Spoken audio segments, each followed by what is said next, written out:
Hello and welcome back to Coast FC, the Canadian soccer podcast focused on all things CPL, Canadian Championship, and more. My name is Felipe and there's no Mike today, but do not fret because I am not alone. I am joined by a very special guest in Forge FC head coach, Bobby Smyrniotis. How are you doing, Bobby? Doing good. Thanks for having me on. No problem. It's an honor to have you here. We have loved to see your work so far at Forge across this 5 years and across the last season that we've been covering with Coast to Coast. Before we jump into the questions, just a reminder to follow us on all of our socials at Coast to Coast FC, so you know exactly when we upload, and also follow Canadian Soccer Daily, so you can find clips from this episode and the last few episodes that we've done, in case you don't have time for the whole thing. But Bobby, before we talk about this upcoming season, I actually want to talk to you about the end of last season because a lot of CPL fans haven't necessarily seen too much of you since that Canadian Premier League final. And I'll just say that final was a dream. I can only imagine what it was like living it as someone who was involved in it. But obviously, there was such a high from that final with all of the wonder that it has. But did you feel like going into this new season, you needed to move past the magic from that season, or do you use that to kind of fuel you in the upcoming season?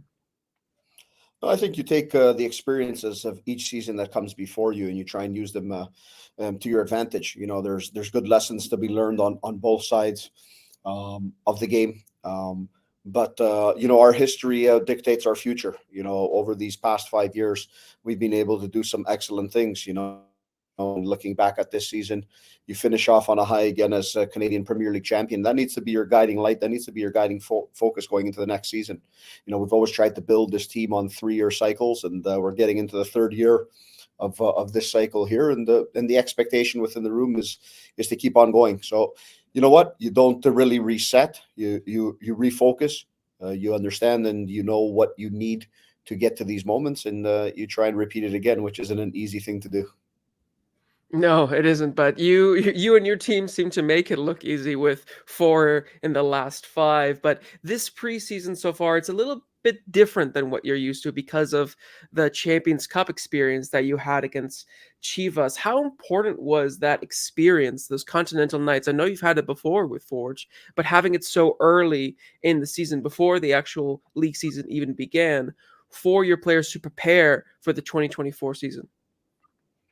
Yeah, it's quite different, and this is our second go around. Going back a couple of years, we had our first, let's say, foray at Champions League and Champions Cup soccer with our tie with Cruz Azul, and we were able to learn a lot from them on how you get into an early preseason to prepare for 2 games. That also leaves you with about 5 to 6 weeks to the season. So there's certain little things that we took from there, from physical preparation and how to get prepared for games, and making sure it also doesn't cost us down the road, because it's not easy to keep guys going for a long period. And I think if I look at the performances against Chivas Guadalajara, I think the guys were excellent. The small little details make the difference. The fact that you don't have the rhythm of a season. But we wanted to make sure that we played some very good football. We wanted to make sure that we were able, to bring our game model out in those matches, and I think that's something that we did. And at the same time, keeping the team fresh, keeping the team healthy. And now you hit a reset. But I think those 2 games have given us a lot to look forward to as we get started in this next month in the Canadian Premier League season. Yeah, and one of the most magical moments of that tie was obviously Kavan's goal at the very end. We saw how much it meant to him, to the team, even to yourself and the coaching staff. What kind of moment like that? What does that? What tone does that set for the season ahead? Knowing that you can have magical moments for such young players like him.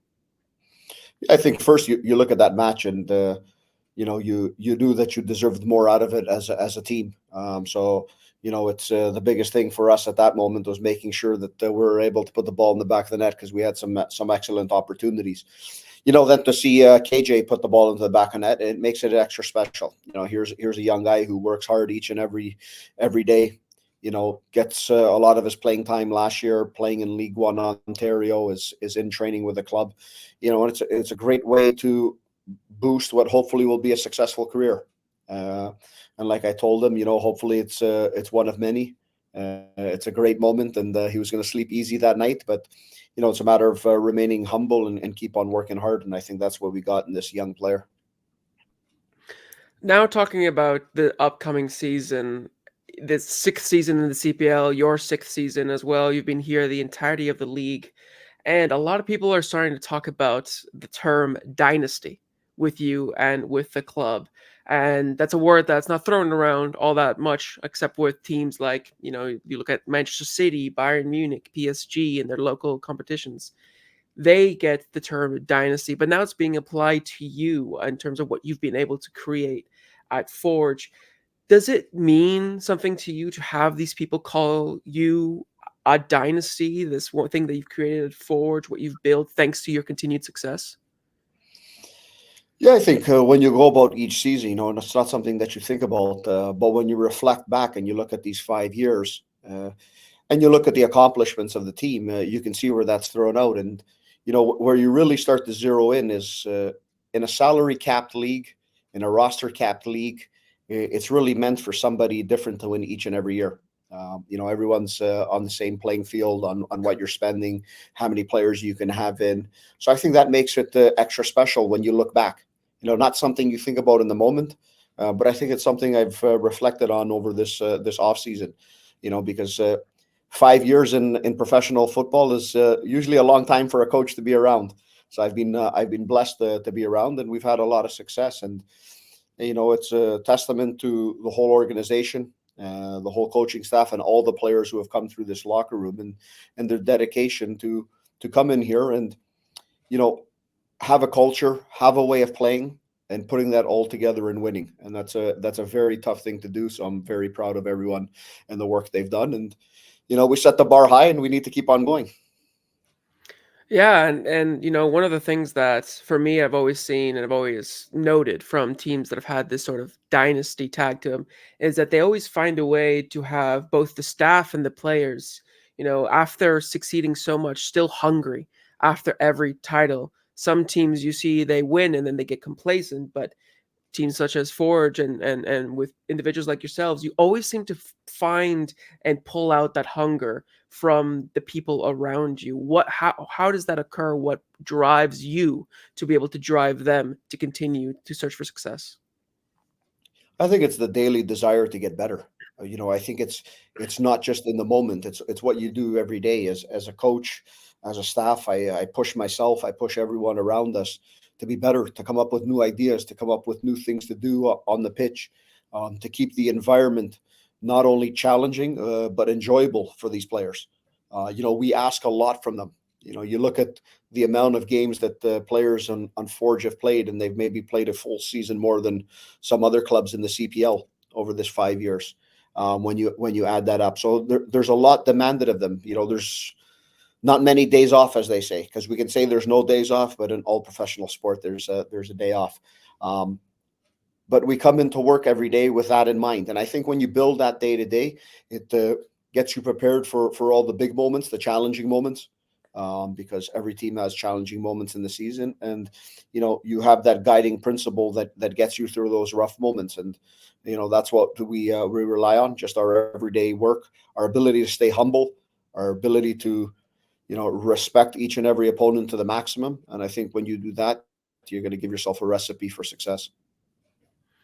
Yeah, I mean that's something that I don't know if you noticed, but I actually used to work for you guys. But before last year, I was in operations with Darren, and I saw you guys often on the training pitch and in games, and you guys were always zeroed in, and it always felt to me like you bring in these standards that for many might seem too high, but it seems like it's so ingrained now into the culture of Forge that players know what they're signing up for before they even step foot into Tim Hortons field. So how does it how does someone be able to bring these standards to a club and set them to such a degree where everyone knows what their job is?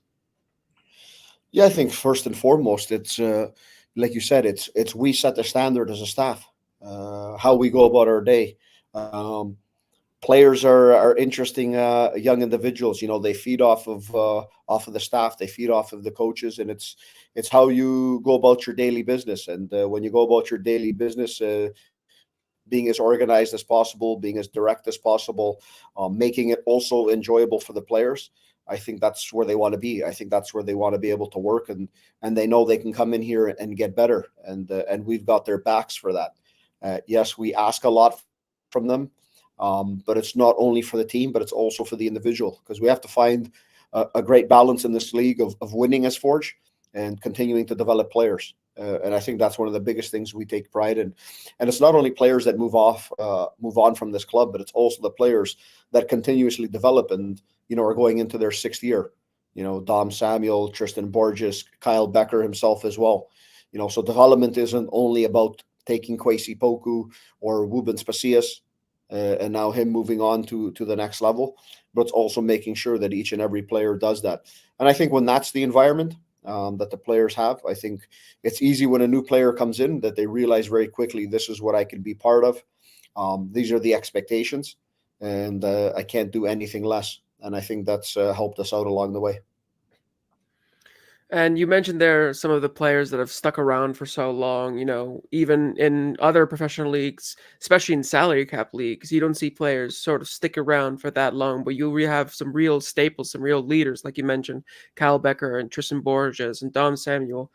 And you also have to balance that with the players that are sort of growing in your team and they want to move on. So a player like Wubens Passius, that's always been something tough that I've seen in soccer, balancing when to know that a player should leave and when to know that a player should stay. But you've managed to do that quite well throughout the seasons, and it's a testament to your continued success that you sort of know when a player's time has sort of run at the club.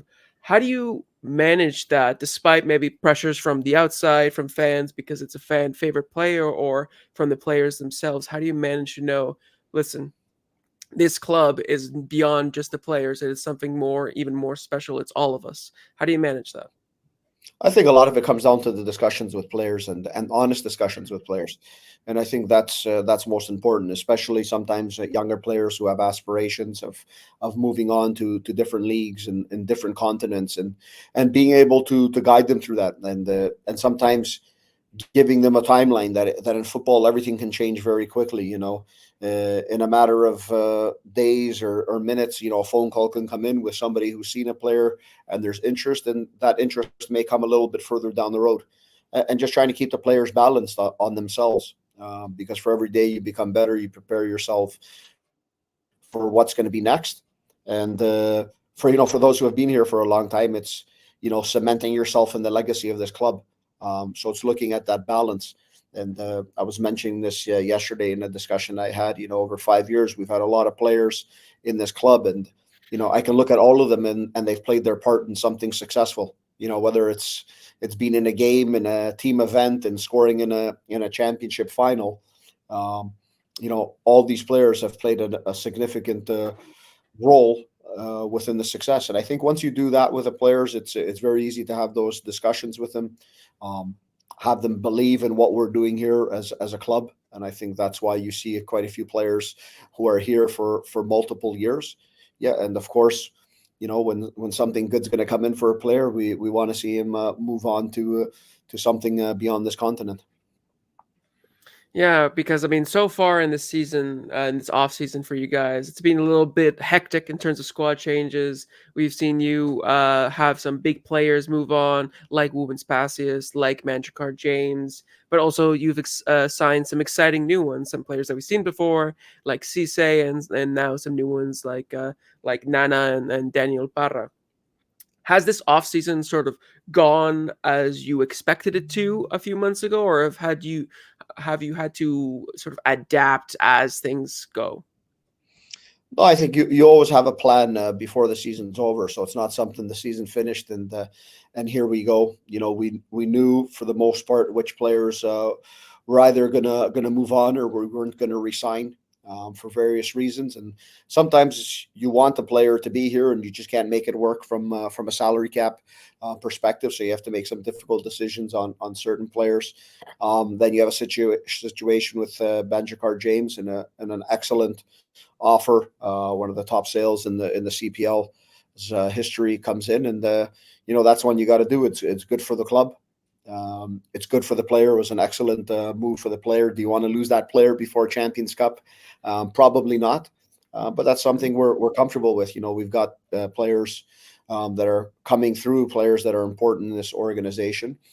But our focus never really changed from what we had going into the offseason to how we went about the offseason in making sure that we added a very dynamic attacking player, some solidity through our defensive line. And I think we've made some very good additions with the players that are coming in, having another versatile player in the club, and bringing back an old player in Eliman Cisse. He's such an important player, and players like him are important players in this league. When you're dealing with a roster cap and so on, I think versatility is very important to the club. And we're also at a point where we can probably make one or two very good signings the way we've gone about our business. So I think we're in a very good spot and where we want to be.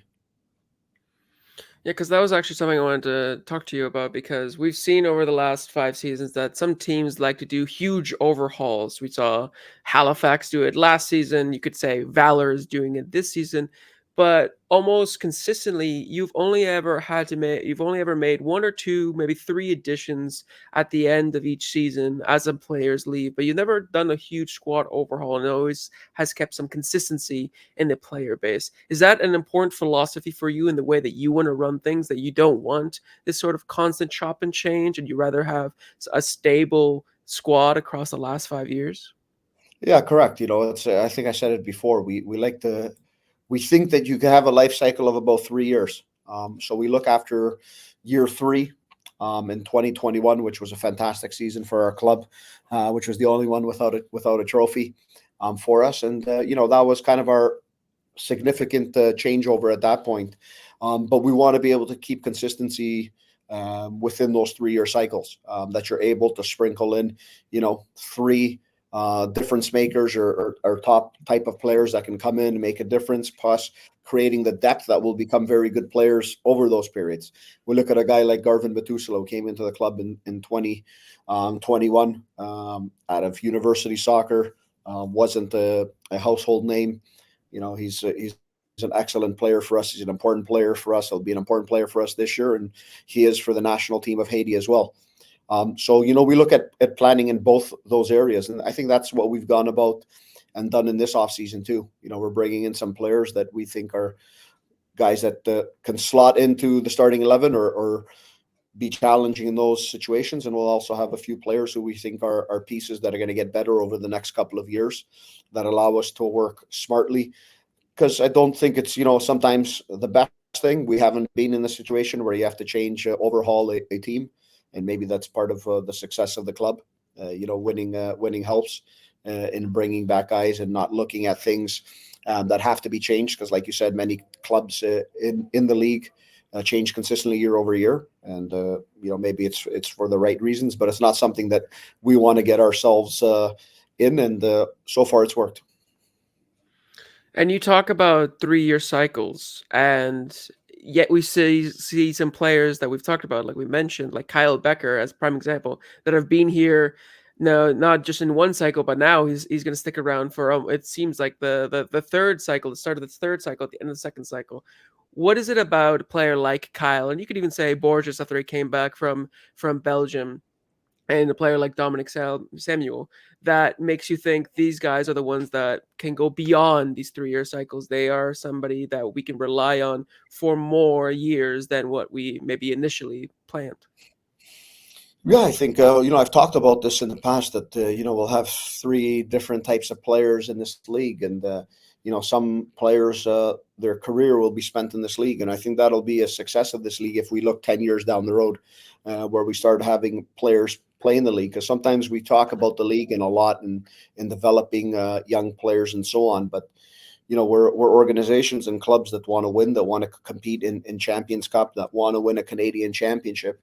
And so we have to find the fine balance between, the direction of players and being able to have these players who have longevity at the club, allows you to build the culture, allows you to have that steady mind within the club, not only amongst the coaching staff, but amongst the players in the dressing room. So that's the importance of guys like Becker, like David Chouanier, who's coming into his sixth year and is a very important player. Alex Janssen as well. So we've got a handful of them, and I think it's important. And it's not that they can't be off playing in another league, because believe me, they can. It's a great environment here as an athlete. I think it's important that you're in a place not only that you enjoy your football, and you're competing, but you have an opportunity to win. And I think that's part of the hunger that players have. It's a big thing for players and going about their daily lives, is being in an environment that challenges you and gives you an opportunity to win. And I think that's what a lot of the guys have been able to find here. But we're going to have those different levels of players, the young guys that'll move on, some guys that'll come back to this league, and the others that'll, hopefully, be putting in 6 to 9 years, and they'll provide stability to the clubs across this league and all the new clubs that'll come in the future. And talking about the ones that you sort of develop and you move on, you and I was happy, but a little sad, a little wistful when we saw that Rubens Pacius was moving on to, playing in the MLS with Nashville. He was such an important piece for you guys in the attack, and for such a young player, it's so great for him to see, him being able to move on to a level at like MLS. But for you, having worked with him for so long, what do you see as his trajectory? What do you see as his potential as a player and as a person in this profession? Yeah, first and foremost, the expectation was for me always is that he wasn't going to be a player that was going to be around here for a long time. And you look at Rubens, and when he came to us, he had come to us off of I believe it was a full year off of injury. People doubting whether he would play, he would do things, and he came in here, put his head down, and I told him he'll have every opportunity, one, to get better as a player, to work on the aspects of his game that he needs to improve, and make sure that we also make him better at what he does well, and that's scoring goals. He's an absolute excellent, potent finisher in and around the goal. And the more we worked with him and kept him closer to that goal, I think we see his true qualities. And, in the world of football, we like everything. We like everything that looks good. But goals is something everyone is looking for. We want everything to look perfect. A player who can dribble, a player who can press, a player who can, beat players, play wide, play it inside. But sometimes we forget to look for the player who just scores, because that's very important. I think that's his biggest quality. And it's a simple thing to say, but it is what it is. You look at his efficiency in and around the goal, and it's not only at games. We watched it day after day in training, just how good and lethal he was in and around the box. And I think if he continues to do that, sky's the limit. He's got a great head on his shoulders. He takes information very well. And if he stays close to the goal, like I always told him, he'll keep on putting the ball in the back of the net. Yeah, well, hopefully we do get to see him put the ball in the back of net a few times, maybe even this season for Nashville. But I also want to talk about a player that you brought in earlier last season that I feel made a huge difference for you, which was obviously Benny Banga. He was a player that I always mention on the podcast, that he had that X factor that I felt like at times maybe was missing from your team in periods where you weren't doing as well last season. And then he came in and sort of revitalized the squad. How important was he to your squad when he came in halfway through the season last season? And how do you think he's going to have in his first full season in the CPL with a preseason under you guys? Well, yeah, it was part of our planning process at the beginning of last year, and how we wanted to enter the season, and what are some of the areas what we wanted to look at and maybe improve, or what areas we had to just be cautious of in case something went wrong. And if you look at our attack last year, we had some chronic injuries with Tristan Borges, who we had played through it, manage his time and different things, and that led to Tristan not having the best output that he's had. Because you look at his previous season in 2022, and it was excellent. I think it was 12 or 13 goal contributions. And then Add on to that, David Choinière had a long-term injury. So we lost last year two players that provided us 20 plus goal contributions from the year before. So immediately, we already have our shadow lists made up from the beginning of the season, and we circled back to Benny and seeing where his situation was. He was a player we liked, and we brought him in for exactly that, just to give us a punch in the front line in the attacking third of the field, and something different. And he definitely has something different. I think we didn't see all of that in that half season. He came in here, and without a preseason, we threw him into the lineup and got him going in a very busy period. And I think it'll be a lot different this year with proper preseason, proper preparation, and seeing a player that will make a bigger impact on the field. And this season, you've brought in a player, another exciting player, in a somewhat similar profile in Nana. How do you see, dealing with Nana and Benny? Do you see them as players that can complement each other, or do you see them as players that you'll have to maybe swap one for another depending on the situations? They're definitely players that can complement each other because they're not exact like for likes.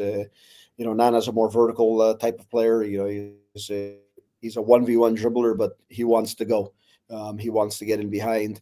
Benny's a player that can play a lot of different roles, and last year we had him in a central role. We had him out wide, so it gives us that flexibility I talked about before, even with players like Cisse, and just being able to move him around in different positions. So I think when we look at Nana's profile, he's quite different, and that's exactly the profile we're looking for. I always say it's we're going to play each team in the league 4 to 6 times at periods. We have to be able to bring something different to the pitch. It can't always be the same. It's within the guiding principles of the club, but that will allow players to move around and play different roles to also change things up as we go. And I think that's what we get in bringing a player like Nana in, and that gives us more flexibility with Benny throughout the front line of this team. And you're going into the sixth season now, and like we mentioned, you have won 4 out of the last 5, and yet you still manage to pull that hunger out of your players.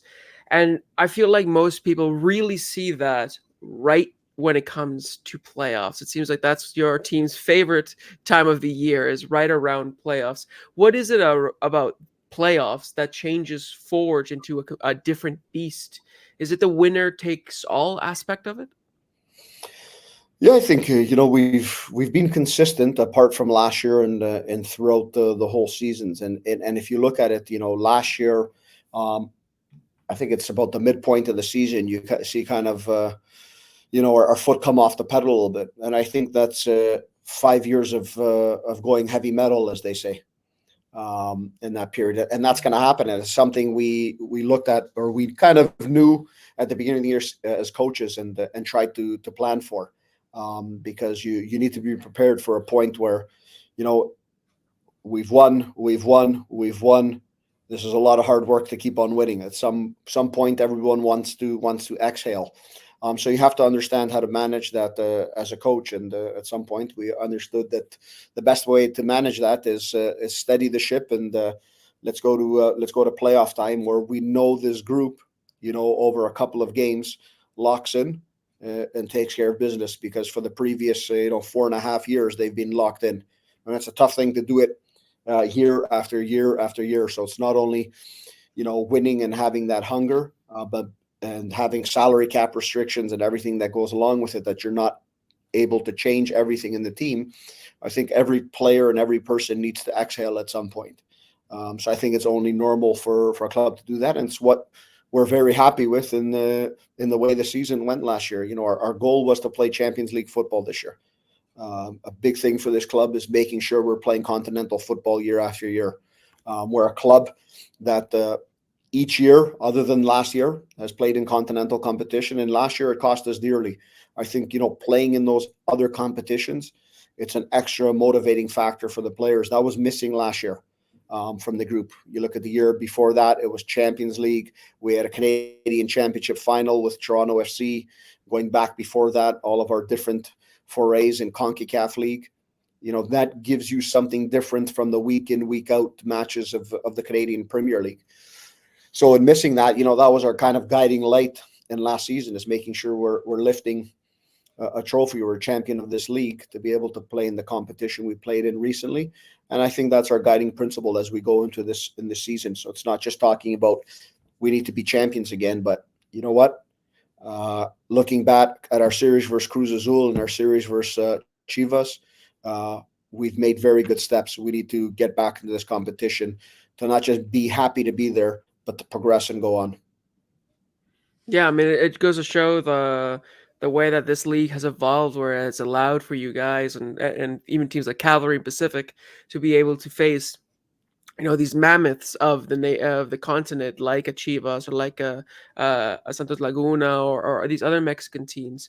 Now you've been able to face and see where the quality of the league is in comparison to this. And this is something that you will very well know since you've been here since the beginning. But I'm curious, how have you seen the league evolve in these last 5 years, heading into the sixth year? Because I mean, last season we saw a parity that was sort of unparalleled in the last few seasons. It was just so many teams drawing, and so many, small kind of like 1-0 victories, or like one late gas last gasp winner and stuff like that.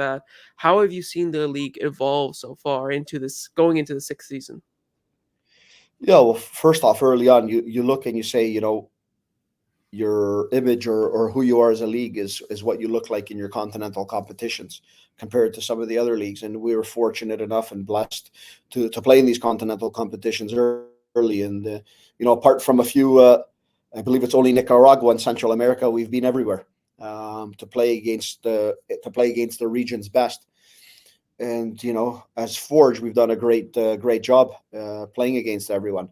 So that right off the bat tells you that this league is taking a good trajectory. And then Pacific's done the same thing in their 1 year in CONCACAF league. Um, but I think overall, when you look at it, I think it's the buzz around the league, just the industry of the league is getting bigger.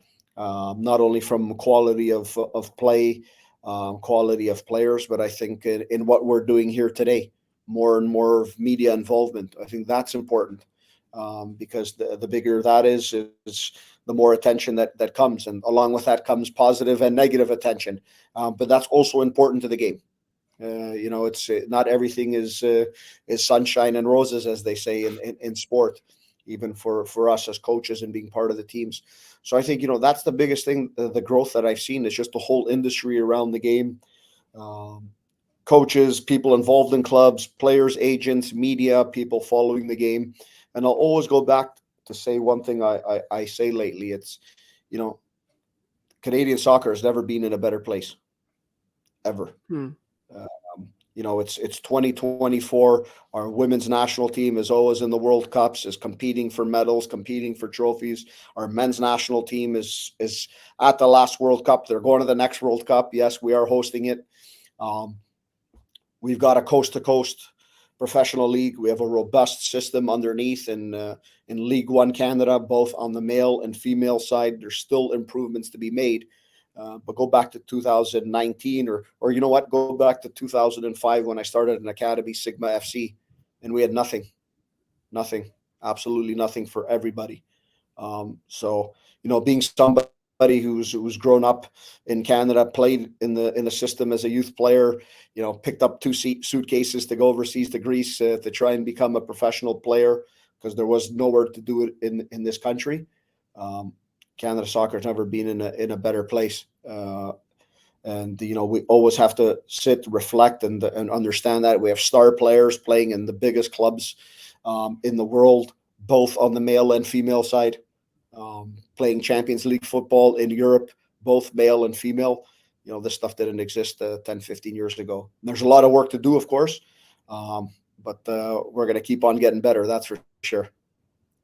Yeah, no, definitely. That's something that I think we've always said here, is that the continued growth and development of Canadian soccer. We're in a very special time right now, and it's so exciting to be able to, for myself and for Mike, to be able to cover it and be able to talk to you and other coaches and the players and be able to tell your stories. And I know for one of them, one of my favorite ones is your rivalry with Tommy Wilden Jr., the two coaches that have been here for the entire time. Obviously, Calvary and Forge, you guys have had battles since the very first season. I wanted to sort of chat about, How is that rivalry? Obviously, there's the respect between you two for everything that you two have stood for and built in your respective programs and areas. Even before the CPL, yourself with Sigma and Tommy with the Foothills. How is that relationship, and how do you see that rivalry? Do you guys push each other every season? Because I know for when I see these matches, it definitely feels like it. Yeah, I think it's normal in a new league, and especially in year one. Everyone needs storylines. Storylines are the buzz and keep people going.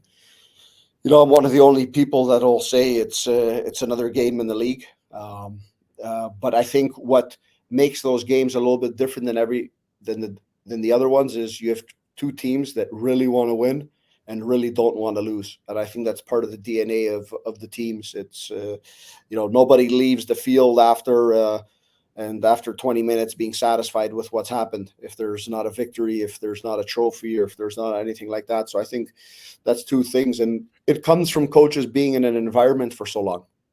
It's also we're two coaches that are entering our sixth year. Our stamp is on our clubs, on our players.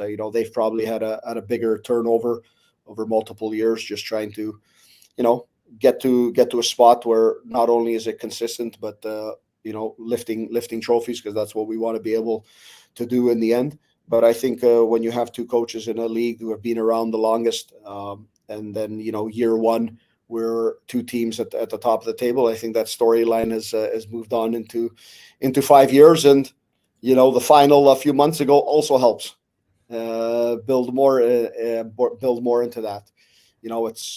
It's always excellent games playing against them. But as I used to say, we had more trouble playing FC Edmonton than Cavalry. Well, there you go. It's sometimes it's different Yeah. for the people watching it than the people playing it. But to close up here, you've won so much in your tenure so far at Forge, and you have been almost synonymous with Forge because of how much you have put into this club, how much you've helped this club. But obviously, I can tell that you are an ambitious manager, and you have goals that go maybe beyond what you have at Forge. What are you looking for, not only out of your team in this upcoming season 2024, but for yourself maybe beyond the club? Because there's been obviously rumors with yourself and a couple of MLS jobs in the Canadian men's national team. Is that something that maybe in the far future you're looking forward to, or are your eyes only ever really set on Forge? I think the most important thing is use the keyword is ambition and being ambitious, and it doesn't matter what comes from that, what the next position may be, what club it could be, and so on. I think it's important as a human being to have ambition. It's something I want from the players. You don't know where that's going to lead you, but you have to be ambitious. You have to want more as a coach. You can't just be happy with what's been done in the past, because I always say it's people quickly forget and you're off to the next one. We need to keep on creating. We need to keep on doing, and I think that's the most important thing I look at. And of course, the beauty of football is until we get to Real Madrid, and I'll use them as the example of the ultimate club. There's always a way up. So the Hmm. same way I want my players to think like that, I have to think like that. I have to look at that. At the same time, I'm a person who's very focused on what we do here day to day. I'm a person who's very focused on the team, so you don't lose sight. But I can't sit here and say that if certain opportunities came along, they wouldn't be very interesting to me, because I'm an ambitious person. I'm a person who wants the best all the time for the club and for all these things, and also different challenges. So of course, when the timing is right and right situations come along, that may be it, or maybe we break the record here in world football, and I'm around here for a while. Well, I'm sure the league would love to keep you around for a little while longer, Bobby. But thank you so much for sitting down with myself and being able to talk about all of this. And thank you so much to the listeners and to the viewers for tuning in to this week's episode. We will continue our regular scheduled programming next week, finishing up our season preview series. But thank you so much, Bobby.